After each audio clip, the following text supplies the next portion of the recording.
Back live with you tonight. Thanks for staying on. Let's look at this now. President Cyril Ramaphosa maintains his predecessor Jacob Zuma had an ulterior motive for issuing him summons on the eve of the ANC's 55th National Conference in December. Oral evidence began on Wednesday, where the pair made opposing arguments over why the private prosecution should go ahead. Zuma's lawyers argued that it was the disgraceful conduct of the KZN Director of Public Prosecutions that delayed issuing a summons which coincided with the conference. The former president believes Ramaphosa is an accessory after the fact to the alleged unlawful leaking of his medical records by prosecutor Billy Downer to journalist Karen Moore. Newsroom Africa's senior politics reporter Zianda Ngobo with us for more. On Wednesday, the full bench of judges heard how President Cyril Ramaphosa believes the behavior of his predecessor has been a deliberate attempt to cause him personal harm and render him incapable of executing his duties as the first citizen of the Republic. The private prosecution is for an ulterior purpose, constitutes an abuse of court process. The first respondent lacks a substantial interest in that prosecution because the charge is frivolous and vexatious, and we will come to that and I will debate that point.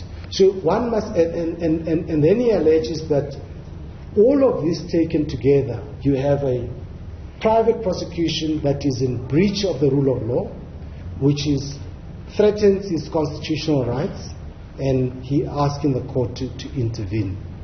A large part of the day dealt with jurisdiction, which reflected on whether or not Ramaphosa was correct to seek an urgent interdict in the civil court while facing a criminal charge. Ramaphosa's lawyer was challenged on whether he wasn't oversimplifying the fact that their client may have deviated without necessity under the circumstances. Mr. Manager, that's not how I understand the first respondent's case on this point. The issue he raises is about procedure. It's not about the type of court. It's more about procedure. And we well know that the procedure that is followed in the criminal court is very different from that followed in the motion court. Yes. What he is asserting is that the president, having been summoned, should have appeared in the criminal court, and only there may he challenge his title to prosecute when he pleads in terms of section 106H, it is, right? H. That's his complaint. Meanwhile, Advocate Dalimpofu has rebutted the submission that Zuma had an ulterior motive by issuing the summons on the eve of the ANC's 55th National Congress.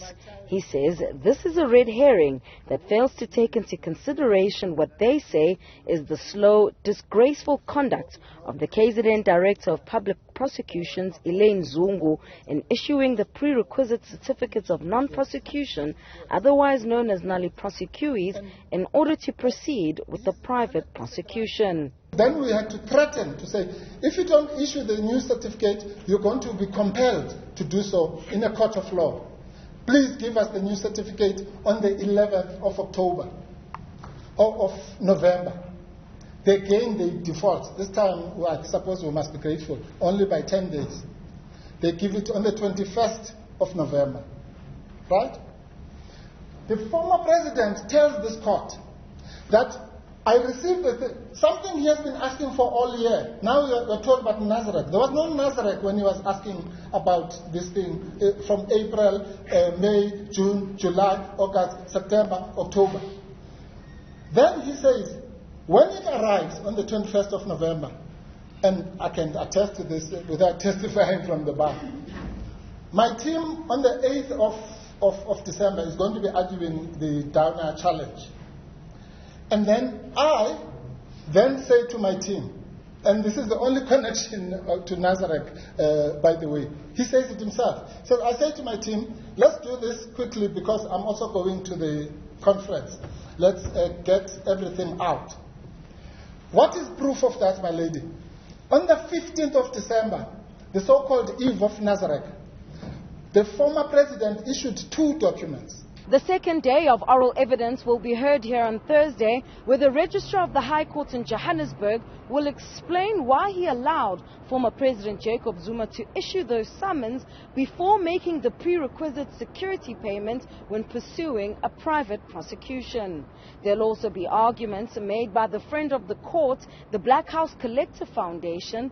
They will be arguing that the National Prosecuting Authority has been shielding President Ramaphosa from accountability. For Newsroom Africa on Channel 405, I'm Ziyanda Ngobo in Johannesburg.